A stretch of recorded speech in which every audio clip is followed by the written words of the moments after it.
हाँ तो बच्चे, कैसे हैं आप लोग? आप लोग अच्छे ही होंगे।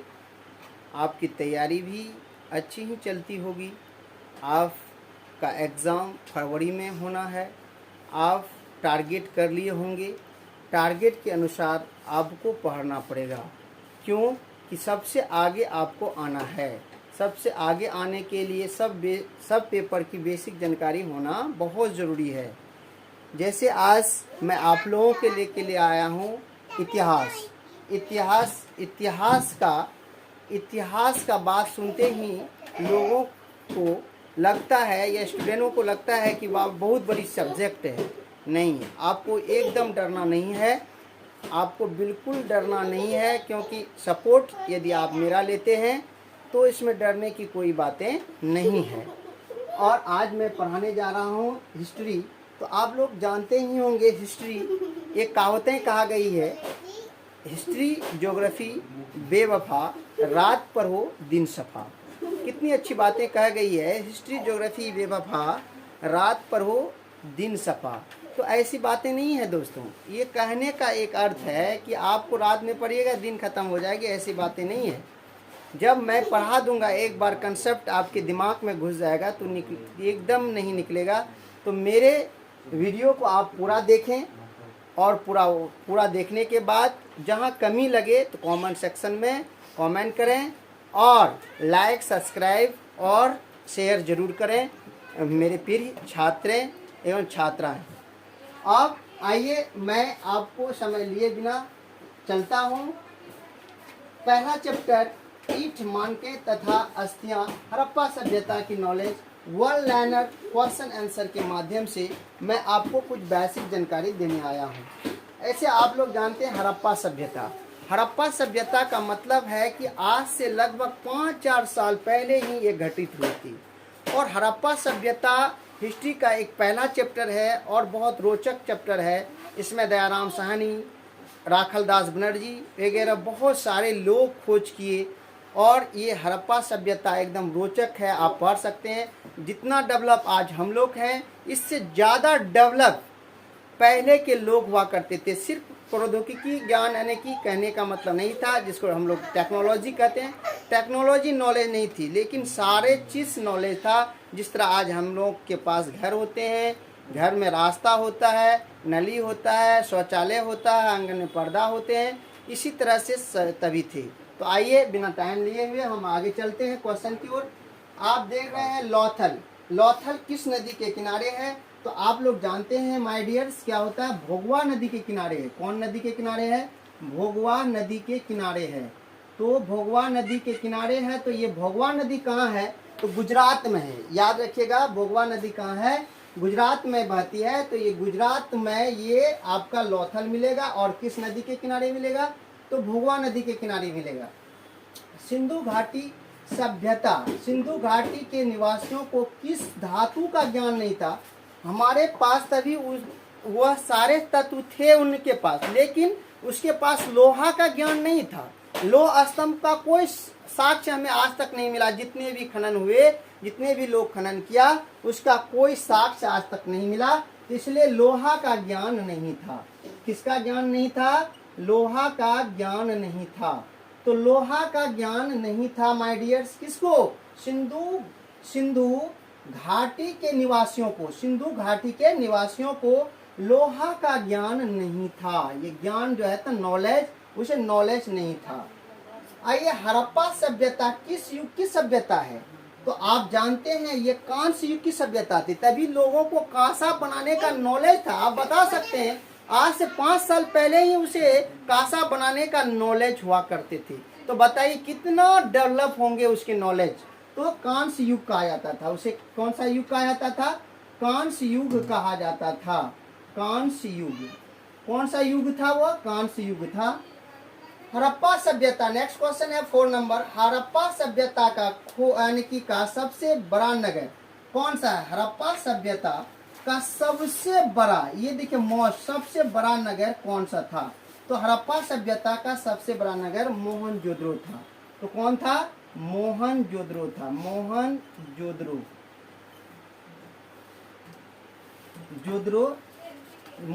था।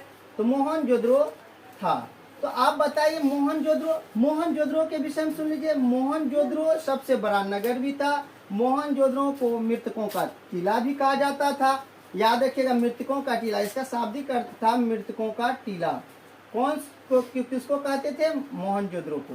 तो आइए हड़प्पा सभ्यता, नेक्स्ट क्वेश्चन की ओर चलते हैं। हड़प्पा सभ्यता की सर्वप्रथम खोज किसने की थी? दयाराम साहनी किया था। दयाराम साहनी, याद रखेंगे, दयाराम साहनी, दयाराम साहनी ने किया था। और ये कब किया था? 1921 ईस्वी में किया था माय डियर स्टूडेंट्स। तो आइए, हड़प्पा किस नदी के किनारे स्थित है? बहुत अच्छा क्वेश्चन है। हड़प्पा किस नदी के किनारे है? तो रावी नदी के किनारे है। किस नदी के किनारे है? रावी नदी के किनारे है। रावी नदी के किनारे, रावी नदी के किनारे है। तो ये हड़प्पा किस नदी के किनारे है? रावी नदी के किनारे है। मोहनजोदड़ो का उत्खनन किसने किया था? राखल दास बनर्जी। इसी को शॉर्ट में कहते हैं आर.डी. बनर्जी। आर.डी. बनर्जी, इसी को शॉर्ट में कहते हैं माय स्टूडेंट्स। तो आर.डी. बनर्जी, आर.डी. बनर्जी, आर.डी. बनर्जी, तो इसको कहते हैं आर.डी. बनर्जी, शॉर्ट में कहते हैं आर.डी. बनर्जी। इसका फुल नेम होता है राखल दास बनर्जी। तो हड़प्पा किस, उसके बाद हो गया। नेक्स्ट क्वेश्चन, 8वां नंबर क्वेश्चन चलते हैं। मोहनजोदड़ो किस नदी के किनारे बसा हुआ है? तो ये सिंधु नदी के किनारे बसा हुआ। कौन नदी के किनारे है? सिंधु नदी के किनारे बसा हुआ है। तो एक्चुअली सिंधु नदी के विषय में आप लोग सुन लीजिए। सिंधु नदी कहाँ बहती है? ये आप लोग ज्योग्राफी में पढ़े होंगे। सिंधु नदी मोहनजोदड़ो से, ये आपका मानसरोवर झील से निकल करके कहाँ आती है? भारत होकर के चली जाती है, पाकिस्तान में बहती है। तो सिंधु नदी पाकिस्तान का देन भी कहा जाता है, क्योंकि सिंधु नदी अगर नहीं बहेगी पाकिस्तान खत्म। क्योंकि अगर सिंधु नदी की पानी रोक दिया जाए भारत द्वारा तो वहाँ कंकड़ पत्थर ही दिखाई पड़ेंगे। इसलिए सिंधु नदी का बहुत बड़ा योगदान है पाकिस्तान पर। तो अगर सिंधु नदी अगर ना हो तो वहाँ फसलें नहीं होगी। मोहनजोदड़ो किस भाषा की शब्द है? तो देखिए, मोहनजोदड़ो जो है किस भाषा की शब्द है? सिंधी भाषा की शब्द है। कौन सा भाषा? सिंधी भाषा का शब्द है। सिंधी भाषा का शब्द है। मोहनजोदड़ो किस भाषा की शब्द है? सिंधी भाषा, सिंधी भाषा का शब्द है। माय डियर स्टूडेंट, याद रखेंगे सिंधी भाषा की। लोथल कहाँ है? तो मैं पहले ही बता चुका हूँ। लोथल कहाँ है? तो लोथल गुजरात में है। तो कहाँ है? गुजरात में है। कहाँ है? गुजरात में है। लोथल कहाँ है? गुजरात में है। अब चलिए, कालीबंगा भारत के किस राज्य में स्थित है? देखिए, कालीबंगा, याद रखिएगा, कालीबंगा भारत के किस राज्य में स्थित है? तो राजस्थान में। कहाँ है? राजस्थान, राजस्थान में है। तो याद रखिएगा, राजस्थान में स्थित है। राजस्थान राज्य में कालीबंगा है। यही हल से जुते हुए साक्ष्य मिले थे। हल से जुते हुए का साक्ष्य मिला था कालीबंगा से। और सिंधु नदी, सिंधु घाटी सभ्यता में विशाल स्नानगार के अवशेष कहाँ से प्राप्त हुए हैं? मोहनजोदड़ो से। ये मोहनजोदड़ो से ही प्राप्त हुआ है।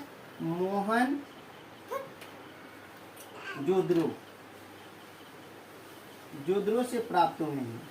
मोहनजोदड़ो से, हम नीचे लिख दिए, थोड़ा सा जगह स्पेस कम था। मोहनजोदड़ो से प्राप्त हुए हैं। राखल दास बनर्जी को मोहनजोदड़ो के अवशेष किस वर्ष मिले थे? आखिर वो अवशेष तो मिला, कहाँ मिला? सिंधु घाटी में मोहनजोदड़ो का। कब मिले थे? तो 1922 में। याद रखेंगे, इसको 1922 में प्राप्त हुआ था। 1922 ईस्वी में। 1922 ईस्वी में। आगे देखिए, हल से जोते हुए खेत का साक्ष्य क्या मिला था? अभी जस्ट बताया, कालीबंगान। कालीबंगान कहाँ? गुजरात, यानी कि राजस्थान, सॉरी, राजस्थान से प्राप्त हुए थे। किससे? राजस्थान। हल से जुते हुए खेत कालीबंगान। कालीबंगान कहाँ? राजस्थान में। कालीबंगान,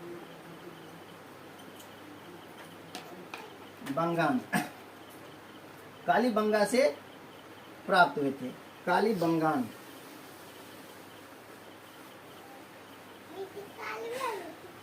तो अब नेक्स्ट है कि मोहनजोदड़ो की खोज 1922 में किसने किया था? जस्ट मैं बताया हूं, 1922 में किसने किया था मोहनजोदड़ो का? राखल दास बनर्जी। कौन किया था? राखल दास बनर्जी, जिसको कहते हैं आर.डी. बनर्जी। आर.डी. बनर्जी। आर डी बनर्जी। कौन? आर डी बनर्जी। आर डी बनर्जी। तो मोहनजोदड़ो का शाब्दिक अर्थ क्या होता है माय डियर स्टूडेंट्स? ये होता है मृतकों का टीला। मोहनजोदड़ो का शाब्दिक अर्थ होता है मृतकों का टीला। मृतकों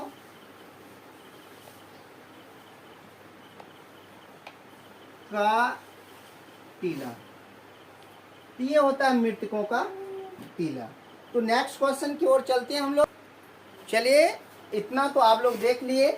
16 क्वेश्चन मैंने लिया है इस बोर्ड पर। 16 क्वेश्चन ही एडजस्ट हो चुका था और नेक्स्ट क्वेश्चन हम इसमें लेते हैं और आपके सामने मैं मिटाता हूँ। इसके नेक्स्ट क्वेश्चन हम लिखते हैं और उसके बाद आप इस वीडियो को कंटिन्यू देखेंगे, क्योंकि ये बेसिक नॉलेज है माय डियर स्टूडेंट। अगर बेसिक नॉलेज आपको आता है तो आप परीक्षा में टॉपर ही करेंगे, टॉप करेंगे, अच्छे मार्क्स प्राप्त करेंगे। और इस वीडियो को 2-3 बार यदि सुन लिए सिर्फ ना, तो भी आपको आपके दिमाग में कंसेप्ट घुस जाएगा। तो जरूर आप जब भी कहीं जाएं तो भी चला करके मेरा वीडियो चला करके सुन सकते हैं। सुनने में क्या होगा कि आपको याद ज़्यादा होगा। एयरफोन लगा लेंगे कान में और देखेंगे तो नहीं, सुनेंगे कम से कम जरूर, क्योंकि 2-3 बार सुनेंगे। एक बार तो देखना है और 2-3 बार सुनना उसको जरूरी है। तो नेक्स्ट क्वेश्चन की ओर हम लोग चलते हैं। देखिए, नेक्स्ट क्वेश्चन है 17 नंबर। तो 17 नंबर क्वेश्चन है। चलिए, मैं आप लोगों को पढ़ा चुका था 16 नंबर तक। 16 नंबर में पढ़ा चुका था। अब 17 नंबर में आ रहा हूँ। भारतीय पुरातत्व सर्वेक्षण विभाग के पहले डायरेक्टर जनरल कौन थे? तो आप जानते हैं कनिंघम थे। कौन थे? कनिंघम।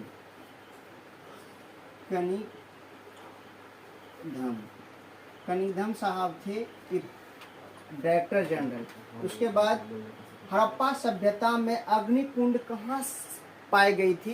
तो ये कालीबंगान में पाई गई थी। कालीबंगान में पाई गई थी। कालीबंगान में पाई गई थी। अब चलिए, धौलावीरा किस राज्य में है? तो आप जानते हैं माय डियर स्टूडेंट, धौलावीरा कहाँ है? गुजरात में है। कहाँ है? गुजरात में है। तो आइए, गुजरात में है। तो कहाँ है? गुजरात में है धौलावीरा। धौलावीरा गुजरात में है। तो उसके बाद धौलावीरा गुजरात में है। तो आप समझ गए धौलावीरा कहाँ है? गुजरात में है। धौलावीरा गुजरात में है। सिंधु सभ्यता का क्षेत्रफल किस आकार का था? सिंधु सभ्यता का क्षेत्रफल किस आकार का था? तो आप ये देखिए, सिंधु सभ्यता का क्षेत्रफल किस आकार का था? त्रिभुजाकार का था। कैसा था? त्रिभुजाकार। कैसा था? त्रिभुजाकार। त्रिभुजाकार, तीन भागों की ओर वैसे बसे हुए थे, त्रिभुज जैसा बसा हुआ था। तो हड़प्पा सभ्यता से सर्वप्रथम बड़ी संख्या में ईंटें कब प्राप्त हुई? तो माय डियर स्टूडेंट, आप जानते हैं कि हड़प्पा सभ्यता से सर्वप्रथम जो ईंट प्राप्त हुआ था तो वो 1826 में प्राप्त हुआ था। कब हुआ था? 1826 ईस्वी में प्राप्त हुआ था। 1826 में प्राप्त हुआ था। आगे है, सैंधव सभ्यता से संबंधित स्थल मोहनजोदड़ो की सर्वप्रथम खोज किसने की थी? सर्वप्रथम खोज किसने किया था? तो आप ये जान जाइए, सैंधव सभ्यता से संबंधित स्थल मोहनजोदड़ो का खोज किसने किया था? तो एच जी मजूमदार किया था। कौन किया था? H G Majumdar. H G Majumdar. H G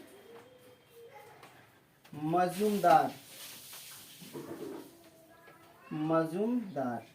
तो माय डियर स्टूडेंट, आप समझ गए। तो चौहद्रो सर्वप्रथम खोज किसने की थी? H G Majumdar. तो अश्व होने का साक्ष्य कहाँ से प्राप्त हुआ? तो माय डियर स्टूडेंट, अश्व होने का साक्ष्य लोथल और सरकुड्डा से प्राप्त हुआ था। कहाँ से हुआ था? लोथल और सतकुड्डा से प्राप्त हुआ था। लोथल से प्राप्त हुआ था। कहाँ से प्राप्त हुआ था? लोथल से। लोथल या सतकुड्डा, तो लोथल से प्राप्त हुआ था।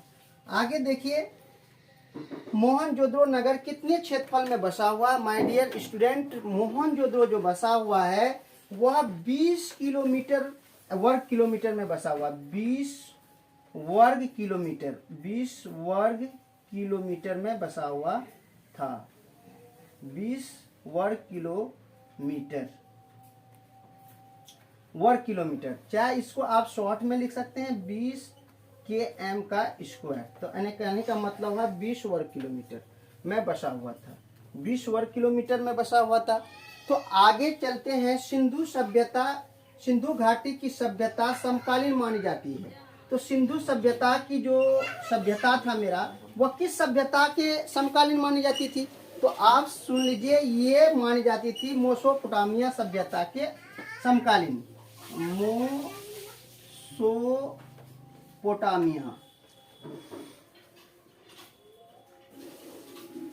मेसोपोटामिया सभ्यता के समकालीन मानी जाती थी। आप आइए, सिंधु घाटी सभ्यता की गलियों की चौड़ाई, तो उस समय आप बताइए, वहां तभी के इंसान को भी ये पता था कि भाई हमारा गली जो चौड़ाई होना चाहिए, कितना होना चाहिए, जो आने वाले समय में हमें कोई प्रकार की कोई दिक्कतें ना हो। तो इसलिए उसने अपनी गलियों की चौड़ाई जो रखते थे वह 3 फीट रखते थे। भाई बताइए, आज भी हम लोग जो अपने घर में घर जाने के लिए रास्ता जो रखते हैं तो वो 3 फीट 3.5 फीट तक रखते हैं। तो बताइए, नॉलेज तभी ही था, लगभग 5000 साल पहले की बात हम लोग पढ़ रहे हैं। तो कितने था? 3 फीट उसकी गली का चौड़ाई हुआ करता था, 3 फीट। तो अब आइए, सिंधु कालीन भवनों के निर्माण में प्रयोग किया जाता था। तो सिंधु कालीन जब भवन बनाए जाते थे, तो आज हम लोग भवन बनाते तो पक्की ईंट से, तभी भी भवन बनाया जाता था। कौन? पक्की ईंट से, क्योंकि पक्की ईंट ओरिजिनल होता है और मजबूत होता है। तो पक्की ईंट से, किससे? पक्की ईंट से, पक्की ईंट से, पक्की ईंट से। तो आगे देखिए, हड़प्पा सभ्यता के लोग उपासना करते थे। बताइए, आज भी हम लोग उपासना करते हैं, तभी भी उपासना क्या करते थे? किसका? मातृदेवी का। किसका करते थे? मातृदेवी का।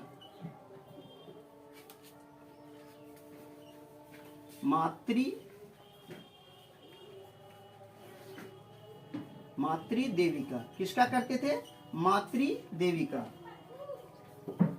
या मातृदेवी का।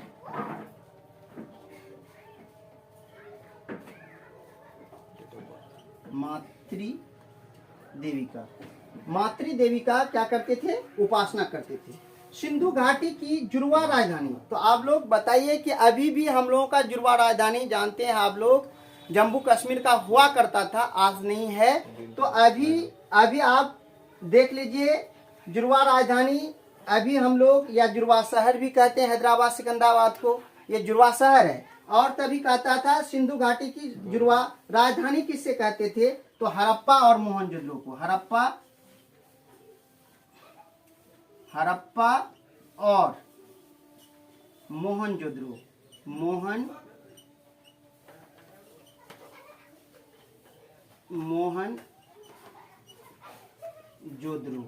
हड़प्पा और मोहनजोदड़ो।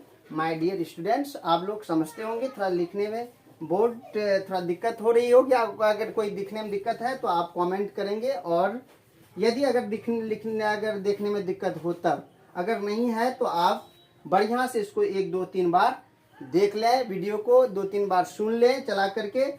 क्योंकि आप अगर सुन भी लेते हैं ना, तो तब भी आपका ये कंठस्थ हो जाएगा। बेसिक कंसेप्ट है, बेसिक बातें हैं, ये यहीं से क्वेश्चन आपका आना है। और जो मैं आज पढ़ाया हूँ इससे दूर कहीं नहीं आएगा। इस चैप्टर से इतना ही क्वेश्चन इम्पोर्टेंट है। क्वेश्चन तो बहुत सारा है, आप पढ़ना चाहेंगे तो हड़प्पा सभ्यता से कम 200 क्वेश्चन है। तो हम लोगों को 200 क्वेश्चन नहीं पढ़ना का है, और सारा चैप्टर है। तो हम लोगों को इतना बेसिक क्वेश्चन जो आज 30 क्वेश्चन पढ़ाते हैं, कम से कम इस वीडियो को 2 3 बार देख लेंगे, 2 3 बार चला के सुन लेंगे, तो इससे क्या होगा कि आपका कंसेप्ट बन जाएगा। सिंधु सभ्यता में नृत्य करती हुई मूर्ति कहाँ से मिला था माय डियर स्टूडेंट्स? ये मिला था मोहनजोदड़ो से। कहाँ से मिला था? मोहनजोदड़ो से।